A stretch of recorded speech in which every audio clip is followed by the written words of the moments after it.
तो आदाब, नमस्कार, गुड इवनिंग, सत श्री अकाल। एक बार फिर आप तमाम लोगों का स्वागत है क्राइम तक की कहानी के इस एपिसोड में। उम्मीद है पूरी फैमिली अच्छी होगी, अपना ख्याल रख रही होगी। आज वीक का पहला दिन है और वीक के पहले दिन कहानी की शुरुआत कुछ इस तरह होगी। मैंने सोचा नहीं था, हालांकि ये कहानी कल भी सुना सकता था, लेकिन संडे था। लेकिन ऐसी कहानियां झकझोर कर रख देती हैं। देश की राजधानी दिल्ली, इस वक्त उसकी पॉपुलेशन जो आबादी है करीब 2 करोड़ है। मतलब 2 करोड़ लोग इस दिल्ली में रहते हैं और इन 2 करोड़ लोगों की सुरक्षा की जिम्मेदारी करीब 90,000 दिल्ली पुलिस के लोगों पर है। 90,000 पुलिस वाले, 2 करोड़ की आबादी। देश के सबसे ताकतवर लोगों का घर है दिल्ली, चाहे वो प्रेसिडेंट हो, प्राइम मिनिस्टर हो, जितने भी, होम मिनिस्टर हो, पॉलिटिकल हेडक्वार्टर है, पार्लियामेंट है। अब इसी दिल्ली में, देश की राजधानी में, 2 करोड़ लोगों की आबादी वाले इस शहर में एक लड़का पूरे 18 दिनों तक ठीक रात 2 बजे अपने घर से निकलता है। अपने पीठ पर एक पिट्ठू बैग रखता है।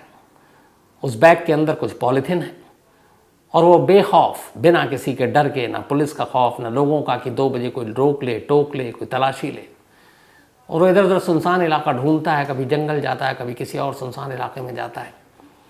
फिर बैग से वो पॉलीथिन निकालता है, फेंकता है, वापस घर लौट आता है। आने के बाद आराम से सो जाता है। अगले दिन फिर यही काम करता है, उठता है, पॉलीथिन लेता है, बैग लेता है, अब नए इलाके में पहुंचता है, नए इलाके की तलाश करता है।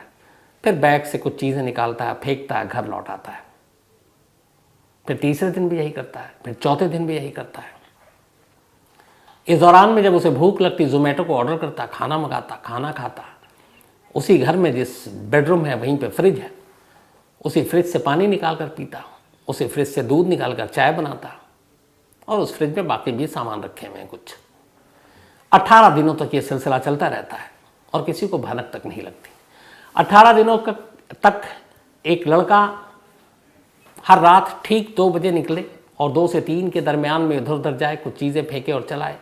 कभी ना पुलिस, ना पीसीआर की गाड़ी, ना बैरिकेड, न किसी ने टोका रोका। ये देश की राजधानी का हाल है। अब उस बैग में क्या, वो लड़का क्या, ये पूरी कहानी, एक झकझोरने वाली कहानी आपके सामने है। कहानी शुरू होती है, हालांकि ख़त्म दिल्ली में हुई, शुरू होती है मुंबई से, और मुंबई से भी पहले पालघर से, महाराष्ट्र में।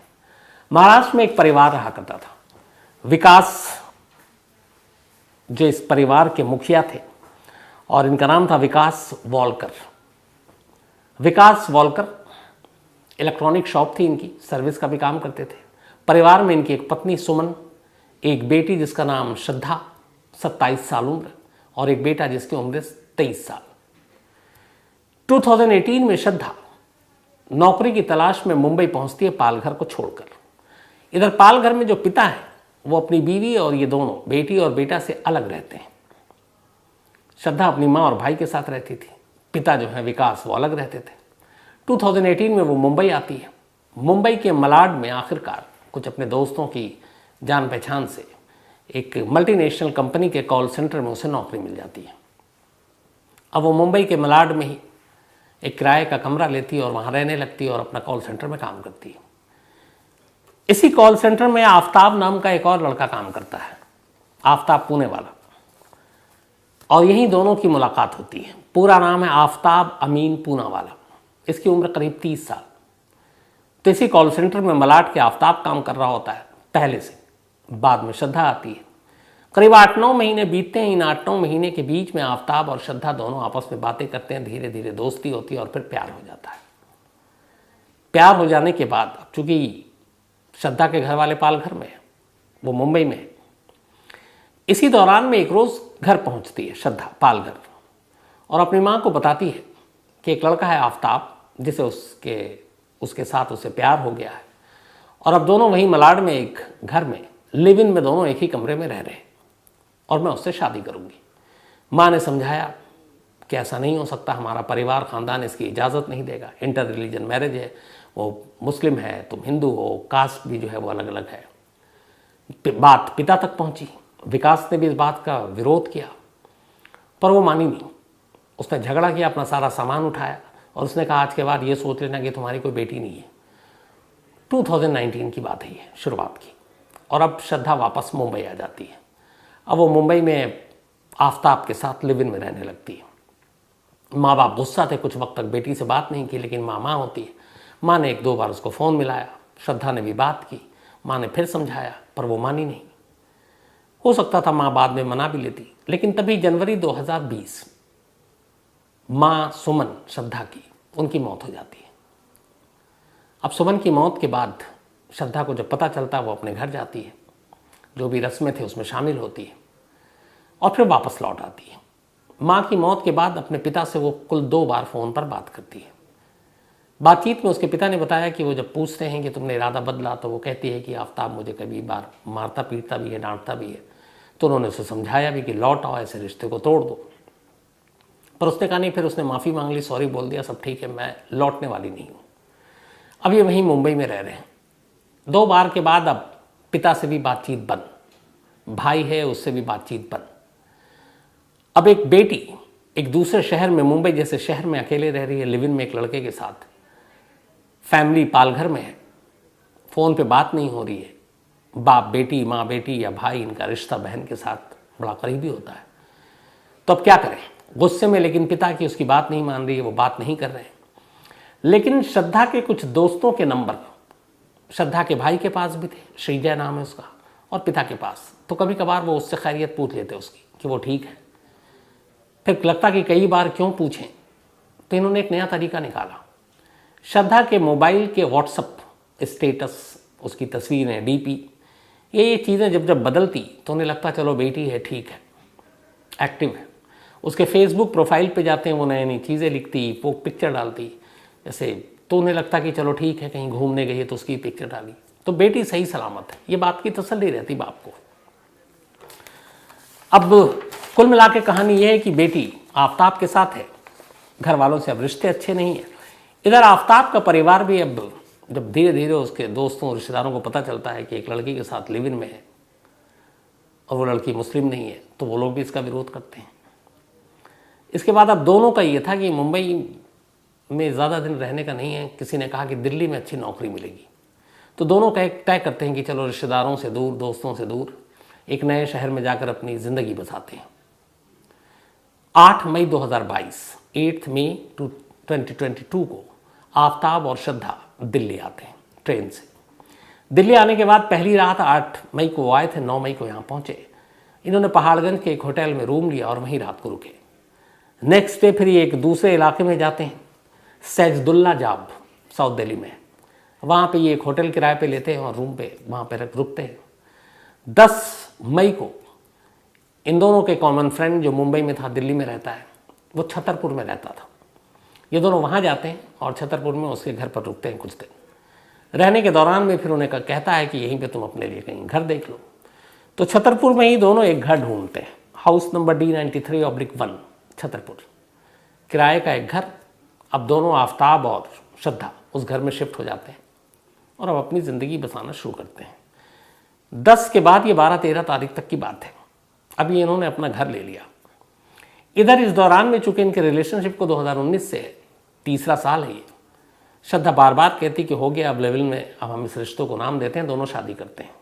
आफ्ताब हर बार टालता रहता, कहता ठीक तो हम लोग रह रहे हैं, शादी की क्या ज़रूरत है।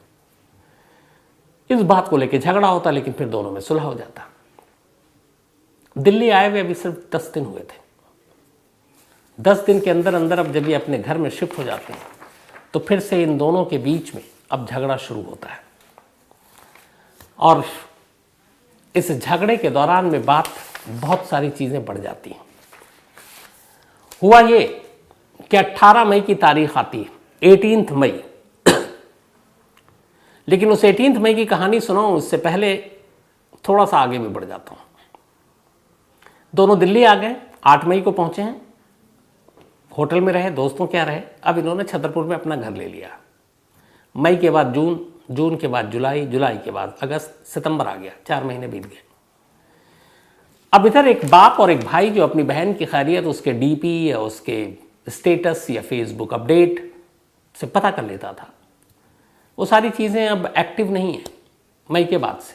पिता को लगा शायद कुछ बदल गया, पर उन्हें कुछ दोस्तों से उन्होंने फ़ोन किया उस वक्त मई जून में, तो उन्होंने कहा कि वो दोनों दिल्ली शिफ्ट हो गए, अब वही नौकरी करेंगे। पिता ने कहा चलो ठीक है। एक दोस्त ने ये भी बताया कि वहाँ छतरपुर में कहीं उन्होंने किराए का घर ले लिया, पर एड्रेस नहीं मालूम। उनका ये भी ठीक है। तभी सितंबर का महीना आता है। सितंबर के महीने में एक श्रद्धा का दोस्त श्रद्धा के भाई को फ़ोन करता है और कहता है कि मैं श्रद्धा को लगातार फ़ोन करने की कोशिश कर रहा हूँ, उसका पिछले 2-2.5 महीने से फ़ोन स्विच ऑफ आ रहा है, क्या उसने नंबर बदल दिया, क्या तुम्हें कॉल किया, कोई नया नंबर हो तो मुझे दो। भाई कहता है कि हमारे पास तो कोई नंबर नहीं और हम भी कर रहे हैं तो मिल नहीं रहा। भाई घबराता है, वो अपने पिता को बताता है। अब विकास, उनके पिता श्रद्धा के, वो उस दोस्त का नंबर लेकर खुद बात करते हैं। कहते क्या तुम्हारी कब से बात नहीं हुई? वो कहता है मैं हमेशा अक्सर 2-3 दिन में हमारी बात हुआ करती थी श्रद्धा से, लेकिन इधर 2-2.5 महीने से बात नहीं हो रही, उसका मोबाइल बंद है, कुछ समझ में नहीं आ रहा। ये सुनकर पिता घबरा जाते हैं। अब वो श्रद्धा के कुछ और दोस्तों को मुंबई में फ़ोन मिलाते हैं, उन सब का भी यही जवाब कि पिछले 2-2.5 महीने से श्रद्धा का मोबाइल बंद है और हमें कुछ समझ में नहीं आ रहा।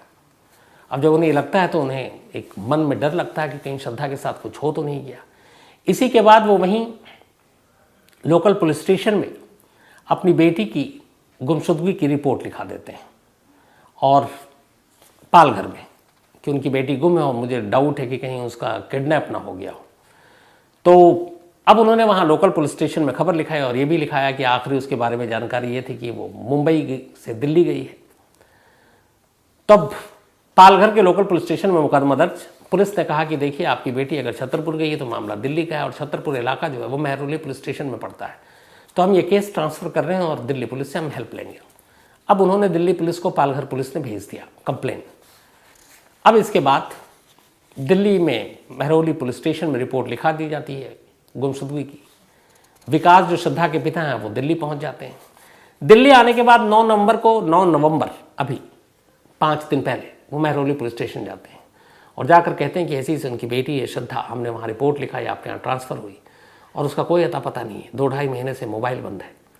पुलिस डिटेल लेती है, तस्वीर लेती है, कहाँ रहते हैं, तो बताते हैं कि ये है। फिर किसी तरह से आफ्ताब का नंबर भी मिल जाता है, पुलिस को वो नंबर देते हैं। अब छतरपुर में है लेकिन घर का पता नहीं मालूम है। खैर पुलिस आफ्ताब के मोबाइल को सर्विलांस पे लगाती है, नंबर चालू था, लोकेशन देखती है, दिल्ली में ही था। इसी लोकेशन और मोबाइल के ज़रिए, इलेक्ट्रॉनिक सर्विलांस के ज़रिए महरौली पुलिस आफ्ताब तक पहुंच जाती है। आफ्ताब घर में था और जो घर था वो वही महरौली छतरपुर में जो डीएल घर का पता बताया आपको, वहीं रह रहा था। पुलिस जाकर पूछती है कि आपके साथ श्रद्धा रह रही थी, वो कहाँ है? आफ्ताब कहता है कि हमारी लड़ाई हुई थी 18 मई को, 6 महीने करीब पहले, और उस लड़ाई के बाद श्रद्धा गुस्से में घर से निकल गई, बोली मैं वापस मुंबई जा रही हूँ। फिर मैंने उसे काफ़ी फ़ोन करने की कोशिश की लेकिन मोबाइल स्विच ऑफ था। तो उसके बाद मेरी बात नहीं हुई, मैंने भी ढूंढने की कोशिश नहीं की। तो पूछा क्यों झगड़ा हुआ? उसने कहा अक्सर झगड़ा होता था, फिर बार बार एक ही चीज़ को लेकर होता था, वो था शादी। अब पुलिस ने आफ्ताब के मोबाइल से ये चेक किया तो पता चला कि श्रद्धा का मोबाइल 18 मई के बाद से 19 मई से ही स्विच ऑफ है और कभी आफ्ताब ने उसको कॉल करने की कोशिश भी नहीं की। बार बार जब उसे सवाल किए गए तो वो अपने कई बयान से पलटता रहा, कई बार कुछ बोलता, कई बार कुछ बोलता। पुलिस को डाउट हुआ। आखिरकार पुलिस उसे फिर महरौली थाने लेकर आई और तसल्ली से पूछताछ की। तसल्ली से जब पूछताछ की तो इसके बाद आफ्ताब ने एक ऐसी कहानी सुनाई जो शायद 2 करोड़ की आबादी वाले इस दिल्ली शहर और 90,000 की दिल्ली पुलिस की मौजूदगी में न ऐसी कहानी इससे पहले सुनी गई ना सुनाई गई। एक रोंगटे खड़े कर देने वाली कहानी, हैवानियत की इंतहा की कहानी। उसने जो कहानी सुनाई वो ये कि दिल्ली आए हुए 10 दिन हो चुके थे। उसने किराए का घर ले लिया था, छतरपुर में रह रहा था। 18 मई की रात खाना खाने के बाद श्रद्धा के साथ उसका झगड़ा हुआ। फिर बात शादी में आई, उसने शादी करने के लिए कहा, मैंने उसको टाला और इस बात पे बात बढ़ गई। मुझे बहुत तेज़ गुस्सा आया, मैंने उसका गला ज़ोर से पकड़ लिया और फिर मैं तब तक दबाता रहा जब तक कि उसकी सांसें टूट नहीं गई। श्रद्धा मर चुकी थी। कत्ल करने के बाद अब वो आराम से उस लाश के साथ उसी कमरे में बैठता है। अब सोचता आगे क्या करना है। इसके बाद उस लाश को एक तरफ रखता है। मई का महीना है, दिल्ली में उमस और गर्मी है, और आराम से उसी कमरे में सो जाता है जिस कमरे में उसने अभी अभी श्रद्धा को मारा और उसकी लाश पड़ी हुई है। सुबह उठता है। सुबह उठने के बाद वो मार्केट जाता है। वहीं लोकल मार्केट में एक तिलक इलेक्ट्रॉनिक शॉप है, वहां से एक बड़ा सा फ्रिज खरीदता है। एक दूसरी दुकान से आरी खरीदता है। तीसरी दुकान से कुछ पॉलीथीन खरीदता है। एक पिट्ठू बैग खरीदता है, ये सब सामान लेकर घर आता है। दोपहर के बाद वो श्रद्धा की लाश को बाथरूम में ले जाता है। अब बैठकर वहां तसल्ली से आरी से श्रद्धा की लाश के टुकड़े करता है। लाश के टुकड़े करता, पॉलीथीन में डालता, पॉलीथीन के एक तरफ कर देता। अब एक ही दिन में पूरी लाश के टुकड़े नहीं हो सकते थे, आधे अधूरे टुकड़े हुए। उसने उन पॉलीथीन के टुकड़े को फ्रिज में रखा, बाकी जो लाश अभी आधी अधूरी थी उसको भी फ्रिज में उसने किसी तरह घुसा दिया। उसी फ्रिज में उसके पीने का पानी था, उसी फ्रिज में दूध थी जिससे वो चाय बनाता था, और फ्रिज बंद कर दिया। बाथरूम को धोया। लगभग अब लाश 24 घंटे पुरानी हो रही थी, मई का महीना, गर्मी, उमस, बदबू आने लगी। उसने बाथरूम को धोया, पूरा बाथरूम को। इसके बाद परफ्यूम पूरे कमरे में दरवाजे पर छिड़का ताकि बाहर बदबू ना जाए। फिर जोमेटो को ऑर्डर किया, खाना मंगवाया, खाना खाया, उसी फ्रिज से पानी निकाली जिस फ्रिज में लाश के टुकड़े हैं, और इत्मीनान से सो गया कुछ देर के लिए। ठीक रात 2 बजे वो घर से निकलता है, 19 मई। कुछ टुकड़ों को एक पिट्ठू बैग में डालता है, बैग को कांधे पर डालता है, दरवाज़ा लॉक करता है, घर से बाहर जाता है पैदल। पैदल जाने के बाद वहां से थोड़ी दूरी पर महरौली का जंगल शुरू होता है। कुछ लोग टकराए भी, किसी ने पूछा नहीं, लोग आ जा भी रहे थे, लेकिन लोगों की भीड़ कम थी। महरौली जंगल सुनसान। वहां से उसने बैग खोला, पॉलीथीन निकाली और जंगलों के बीच में उसे उछाल कर फेंक कर वापस घर आ गया। घर आया, बैग रखा, सो गया। अगले दिन सुबह उठता है, उसे फ्रिज से दूध निकालता है, चाय बनाता है, चाय पीता है, नाश्ता करता है, फिर लग जाता है बाथरूम में बैठकर उनको टुकड़ों को करने के लिए। टुकड़े करता है, फिर पॉलीथीन में डालता है, फिर बाकी हिस्सा फ्रिज में रखता है, फिर जोमेटो से ऑर्डर देता है, खाना मंगाता है, खाना खाता है। अब रात 2 बजे का इंतज़ार कर रहा होता है, फिर 2 बजता है, फिर कुछ टुकड़ों को बैग में डालता है, निकल पड़ता है। इस बार महरौली जंगल के अलावा कोई दूसरी सुनसान जगह देखता है, एक सुनसान जगह है, वहाँ पर भी ले जाकर टुकड़ों को उछाल देता है पॉलीथीन समेत। फिर घर आता है, फिर सो जाता है। 18 मई से लेकर 5 जून तक यह सिलसिला चलता रहता। 18 मई के बाद 19 मई से उसने शुरू किया था बाहर निकलना, और 5 जून आखिरी किश्त उसने फेंकी थी। 19 मई से लेकर 5 जून, और रात टाइम चुना था ठीक 2 बजे का। हर रात 2 बजे ही निकलता वो। महरौली के जंगल, छतरपुर, आसपास के, और कभी एक जगह पर नहीं फेंकता, अलग अलग है। उसे ये था कि अगर कभी कोई कहीं किसी के हाथ टुकड़ा लग भी जाए तो लाश की असलियत नहीं पता चले, और तब तक पता नहीं चलेगी जब तक टुकड़ों एक ना हो। तो फेंकता रहा, बेखौफ रात को निकलता रहा लाश के टुकड़ों के साथ। कभी डर नहीं लगा कि पुलिस पकड़ लेगी या लोग पकड़ लेंगे, तलाशी होगी। लेकिन 19 मई से लेकर 5 जून तक, 18 दिनों तक वो श्रद्धा के लाश के टुकड़ों को दिल्ली के अलग अलग इलाकों में फेंकता रहा, और आकर वैसे ही नॉर्मल ज़िंदगी जीता रहा। इन 18 दिनों में उसने अपने किसी पड़ोसी से, किसी से कोई बात नहीं की। 5 जून को जब सारी लाश की किस्त खत्म हो गई, फिर उसने फ्रिज को साफ किया, और उसके बाद उसी जगह रहने लगा। हौसला इतना उसका कि उसे ये यकीन था कि शायद कभी उस तक पुलिस नहीं पहुंचेगी, कभी वो पकड़ा नहीं जाएगा। इसलिए उसने उस फ्रिज को भी डिस्ट्रॉय नहीं किया। पढ़ा लिखा था, उसे मालूम है कि फॉरेंसिक एविडेंस इस फ्रिज से कलेक्ट हो सकता है, बट ओवर कॉन्फिडेंस और खौफ का ना होना। वो आराम से उसी घर में रहा। 6 महीने बीत गए। 18 मई को कत्ल किया था, और अभी 13 जून, कल की बात है ये। लगभग 6 महीने किसी को कानो कान खबर नहीं हुई कि दिल्ली में एक लड़की का कत्ल हुआ। उस लड़की का एक घर के अंदर उसकी लाश के टुकड़े हुए। उस लड़की के उस लाश के टुकड़ों को 18 दिनों तक एक शख्स हर रात 2 बजे लेकर निकलता रहा और फेंकता रहा दिल्ली के अलग अलग इलाकों में, और लोग तो छोड़िए, पुलिस तक को इसकी भनक नहीं लगी। एक पिता को जब ये पता चला कि उसकी बेटी का मोबाइल बंद है उसके एक दोस्त से, तब उसने खोजबीन शुरू की, और ये खोजबीन आकर महरौली पुलिस स्टेशन में ख़त्म हुई, और तब कहीं जाकर ये सारा सच सामने आया। 5 दिन की पुलिस रिमांड में भेजा गया है आफ्ताब को। पुलिस उसे लेकर लगातार उन जगहों पर जा रही है जहाँ जहाँ उसने लाश के टुकड़े फेंके हैं। लेकिन दिक्कत यह है कि 6 महीने हो चुके हैं। वो मई का महीना था, और मई, जून, जुलाई बहुत गर्मी, उसके बाद फिर बरसात। और ऐसी ऐसी जगहों पे जहाँ जंगली जानवर भी होते हैं, उन टुकड़ों का मिलना मुश्किल है। शायद कुछ टुकड़े शायद मिले भी हैं, कुछ हड्डियाँ मिली हैं, फॉरेंसिक जांच के लिए भेजी गई है। पुलिस ने उस फ्रिज को अपने कब्जे में लिया, फॉरेंसिक जांच के लिए भेज दी, उससे पता चल जाएगा, क्लियर हो जाएगा। जो कुछ हड्डियाँ और बाकी चीज़ें मिली है उसके डीएनए से भी पता चल जाएगा कि ये लाश श्रद्धा की ही है। और आफ्ताब इस वक्त दिल्ली पुलिस की हिरासत में है। अब यहाँ पे कई चीज़ें हैं। एक, हमेशा एक कहते हैं माँ बाप बच्चों से कि तुम्हारी भलाई के लिए कह रहे हैं,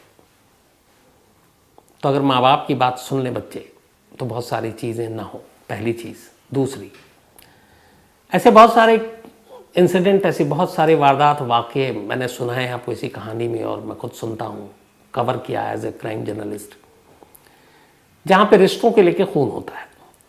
पति पत्नी के बीच में कोई और, गर्लफ्रेंड बॉयफ्रेंड, लिव इन में रहने वाले। एक बड़ा सिंपल और सीधी सी चीज़ है। दो इंसान जब रिश्तों में होते हैं तो दोनों एक साथ मर्जी से आते हैं, दोनों एक दूसरे को मर्जी से पसंद करते हैं, एक दूसरे को मर्जी से प्यार करते हैं, रहने का फैसला उनकी मर्जी से होता है। तो अगर न रहना हो, अलग होना हो, डिवोर्स लेना हो, या फिर एक दूसरे से रिश्ता ख़त्म करना हो, तो क्या इसमें दोनों की मर्जी से इस मसले का हल नहीं हो सकता? किसी की जान लेने की नौबत क्यों आनी चाहिए? इस केस में भी अगर शादी की बात थी, नहीं थी, और वो जिद कर रही थी, आफ्ताब ये भी कर सकता था कि ठीक है मैं नहीं रहूँगा तुम्हारे साथ और नहीं करूँगा शादी, तुम्हें जो करना कर लो, और अलग होना है। अब बाकी केस, कानून, बाकी चीज़ें देख लेते हैं। लेकिन उसे जान लेने का हक, और इस बेदर्दी से, एक तो पहली चीज़ कि जिसके साथ आप लगभग 3-4 साल से रिलेशन में हो, जिसके साथ आपने प्यार किया, कैसे वही इंसान उसी शख्स का एक तो कत्ल कर सकता है और फिर यूं हैवानियत की तरह उसके लाशों के टुकड़े कर सकता है? सोच से परे की चीज़ है। लेकिन अफसोस की बात यह है कि हमारे इर्द गिर्द, हमारे समाज में, अलग अलग शहरों में, इस देश में, दुनिया में ऐसे वाक्य सुनने को मिलते रहते हैं और ऐसा होता है। फिर वही बात होगी, कड़ी से कड़ी सज़ा मिलनी चाहिए, इसके लिए कोई और रहम की गुंजाइश नहीं होनी चाहिए। बिल्कुल है, लेकिन उन माँ बाप, उसके दोस्तों पे क्या बीतेगी जब उन्हें इस कत्ल की पूरी असलियत और जिस तरीके से कत्ल के बाद सारी चीज़ें की गई उसकी बारीकियों से जब उन्हें जानकारी मिलती है। क्योंकि आपका तो ये है कि मैंने ये कहानी सुनाई, ये इंसिडेंट हुआ, आपको बताई, हम भूल जाएंगे। लेकिन ये मामला कोर्ट में जाएगा। जब कोर्ट में जाता है तो हर चीज़ बहुत डिटेल में, माइनर डिटेल में जाती है। पुलिस या आईओ को बताना पड़ता है कि उन्होंने क्या क्या कलेक्ट किया, उन्हें बताना पड़ता है। दोबारा कोर्ट के सामने, उस माँ बाप के सामने वो सारी रिपीट करनी पड़ती है, वो पूरी स्टोरी, वो कत्ल का तरीका, कत्ल के बाद लाशों को टुकड़े करने का तरीका, उसे छुपाने का तरीका। और उसी कोर्ट रूम में बैठा वो माँ बाप, उसका रिश्तेदार सुन रहा होता है। तो सोचिए, जब ये सारी चीज़ें हुई, एक तो हो गया, फिर से वही बाप और भाई को सुनने को मिलेगा, तो फिर उनके दिल पे क्या बीतेगी। तो निहायत अफसोस। लेकिन यहाँ उससे भी बड़ा एक दूसरा सवाल जो मैंने शुरू में कहा कि किसी की कैसे हिम्मत हो सकती है, लॉ एंड ऑर्डर या पुलिस का इसका मतलब है खौफ ही नहीं है दिल में। एक आदमी, जैसे बहुत सारे एग्जाम्पल हैं, अगर आप दिल्ली की कई बॉर्डर लगती है, दिल्ली है, आपका हरियाणा है, इधर राजस्थान है, यूपी है, तो कहते हैं कि दो बॉर्डर के बीच में अगर कोई शराब की 2-4 बोतल लेके जाता है तो डर रहा होता है कि अगर मैं दिल्ली से चला हूँ, नोएडा बॉर्डर पर पकड़ न ले पुलिस वाले, एक खौफ होती है। एक शख्स पूरे 18 दिनों तक टाइम का पाबंद, रात 2 बजे लाशों के टुकड़े बैग में डालकर कंधे पर रखकर दिल्ली में घूम रहा है, और एक बार भी किसी पुलिस वाले की नज़र नहीं पड़ी। एक बार भी किसी ने उसे रोक कर ये पूछने की कोशिश नहीं की कि तुम रात को 2 से 3 के बीच में क्यों भटक रहे हो, कहाँ जा रहे हो, कहाँ से आ रहे हो, क्या काम करते हो, बैग में क्या है। किसी ने नहीं। इससे लॉ एंड ऑर्डर की हमारी असलियत का भी पता चलता है। तो आज की इस अफसोसनाक वारदात में इतना ही। लेकिन वापस आते हैं अपने वही सिलसिला। आज काजल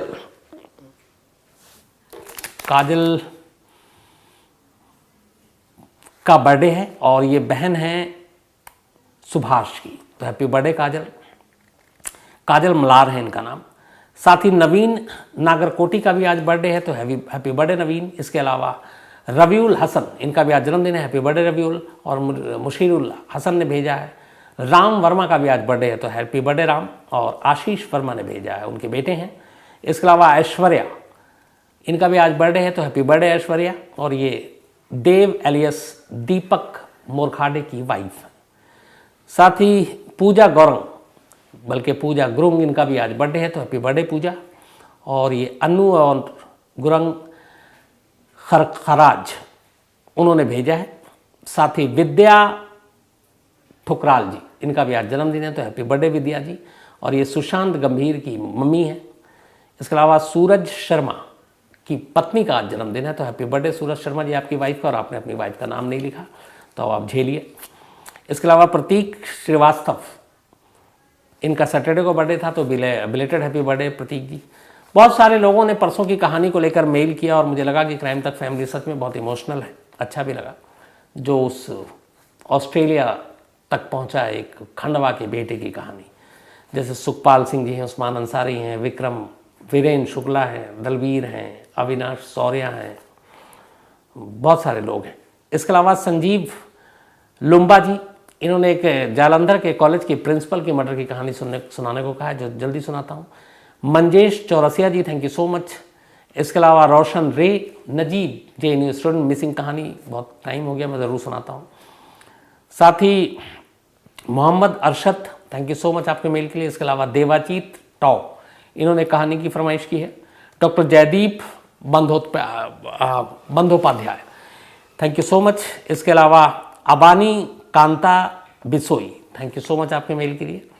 सत्य Prakash Modi, thank you so much आपके मेल के लिए भी। इसके अलावा Chimi Doma Bhutia, thank you so much आपके मेल के लिए चिमी जी। इसके अलावा Dondiyal Godhi, thank you so much. Himanshu Dewangan, आपका भी शुक्रिया। श्रीकांत बी, थैंक यू आपका भी। इसके अलावा Mayur Thole, thank you so much. Doctor Ashish Sharma, दिल से शुक्रिया आपका। हितेन शाह, आपका भी शुक्रिया दिल से। मुकेश मोटवानी और साथी अमन वर्मा। तो आज कहानी में इतना ही। अब आपसे मुलाकात होगी कल रात 9 बजे किसी नई कहानी के साथ। तब तक अपना ख्याल रखिएगा। Thank you very much.